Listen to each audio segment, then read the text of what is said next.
Selamat datang kembali di kelas probabilitas dan statistik. Sekarang kita akan memasuki prosedur pengujian proporsi. Ya, kita sudah membahas sampai di video sebelumnya adalah uji terhadap 2 min. Video kali ini kita akan membahas uji terhadap satu proporsi. Nah, salah satu yang paling sering dipakai adalah uji proporsi ini ya. Karena data itu sering data perbandingan antara dua buah ya pilihan gitu, preferensi orang. Itu sangat sering kita jumpai ya data-data seperti itu, sehingga kita perlu menguji proporsi, bukan hanya min saja. Nah, ini ya salah satu yang paling banyak digunakan lah. Nah, dasarnya sama, kita membuat hipotesis alternatif. Hipotesis nolnya pasti P sama dengan sebuah proporsi. Hipotesis nolnya, hipotesis alternatifnya baru pertidaksamaan. P kurang dari P0, P lebih besar dari P0, atau P tidak sama dengan P0. Nah, random variable ini yang kita gunakan menjadi kriteria pengambilan putusan adalah random variable binomial ya. Jadi dasarnya proporsi itu adalah binomial. Sukses, gagal. Memilih atau tidak memilih gitu ya. Nah, sebenarnya kita sebaiknya mencari pakai random variable binomial. Tapi kita mendekati dengan statistik P atau P itu sama dengan X per N. Semakin jauh nilai X, maka kita akan semakin menolak H0 sama ya. Nah, karena X adalah random variable discrete, tentunya kita tidak mungkin membuat daerah kritis yang alfanya pas 5%, pas 1%, atau berapa persen yang kita mau. Sehingga kalau sampelnya kecil, cuma ada 10 sampel, atau 15 sampel, atau 6 sampel, kita akan mendasarkan pengambilan keputusan kita dengan p-value. Nah, untuk menguji H0 itu, untuk menguji satu sisi hipotesis, yaitu hipotesis nolnya P sama dengan P0 dan hipotesis alternatifnya adalah P kurang dari P0, kita akan menggunakan distribusi binomial untuk menghitung p-value yang mana kita hitung sebagai probability X lebih kecil dari atau sama dengan X saat P sama dengan P0. X yang kecil ini adalah data yang kita dapatkan. Ya.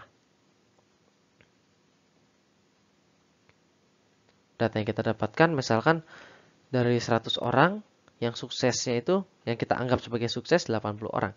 Dari 100 orang ada 90 yang menggunakan GoPay. Nah, itu adalah jumlah sukses yang dimaksud di sini ya, X kecil yang di sini.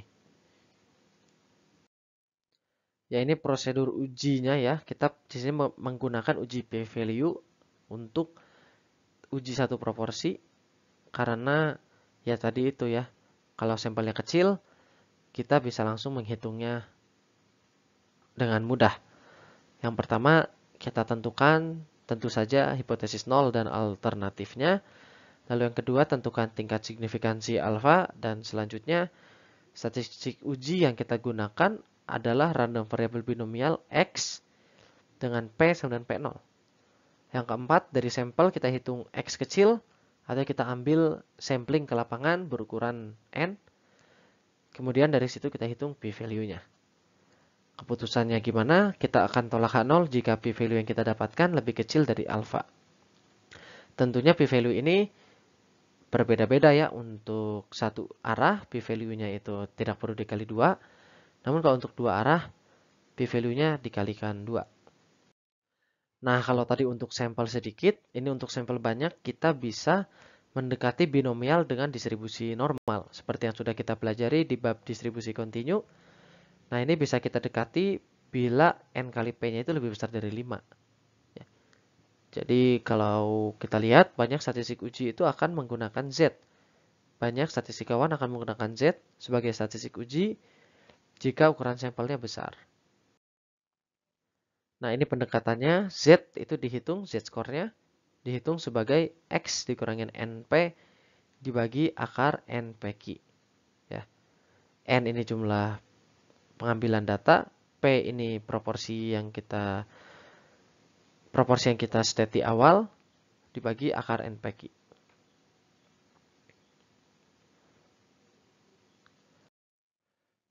Sehingga kita bisa dapatkan daerah kritis sebagai berikut ya.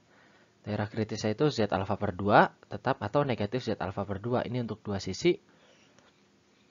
Nah, kita tolak hipotesis 0 jika nilai statistik uji Z kita ini lebih besar dari Z alfa per 2. Yaitu X dikurangin NP0 dibagi akar NP0 dikali 1 dikurangin P0.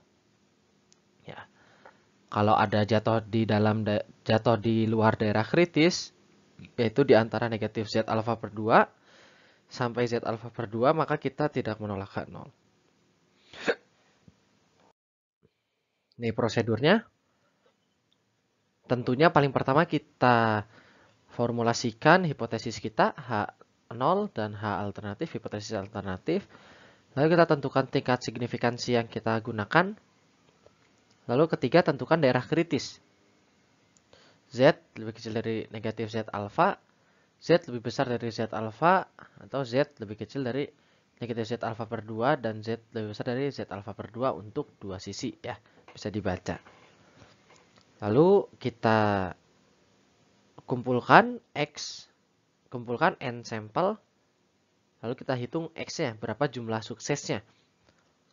Lalu kita hitung nilai statistik uji Z sama dengan X dikurangi NP0 dibagi akar NP0 dikali 1 min P0.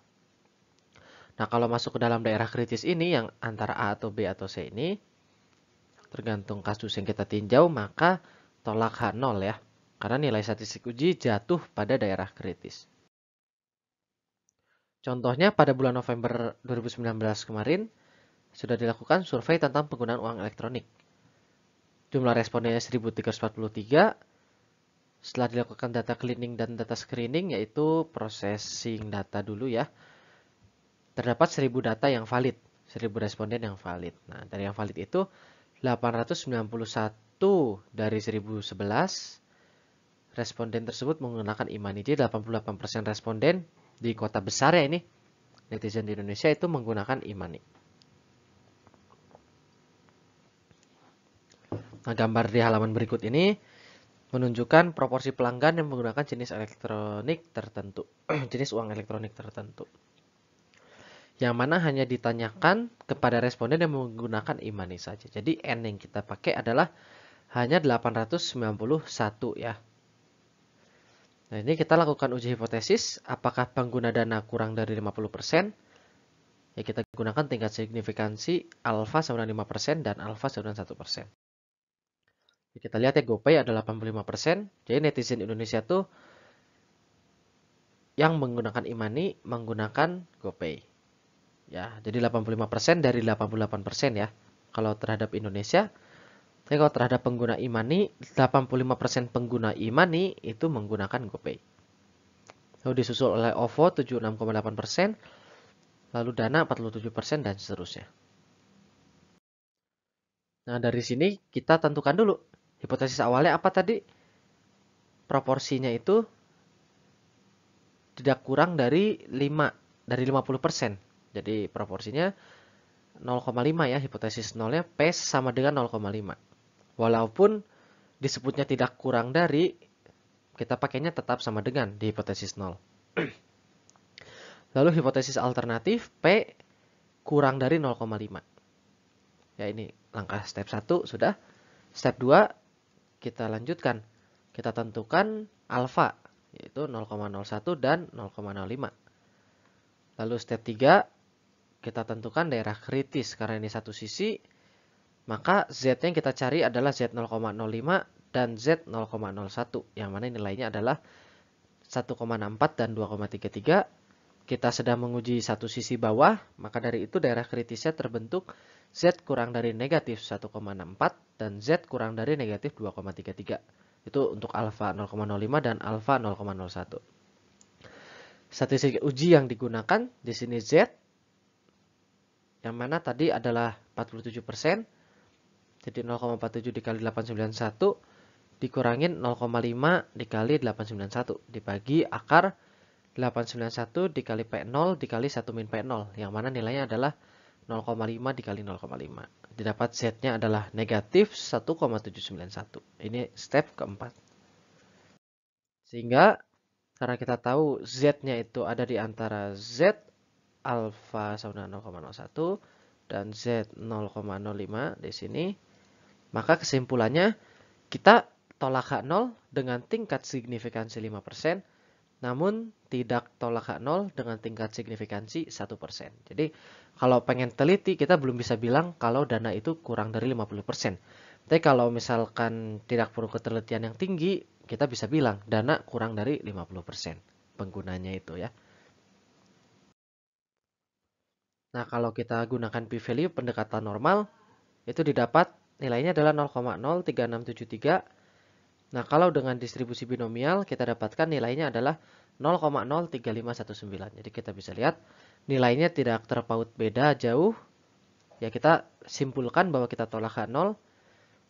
Kalau dengan pendekatan p-value ini, kita tolak H0 dengan tingkat signifikansi 0,03519.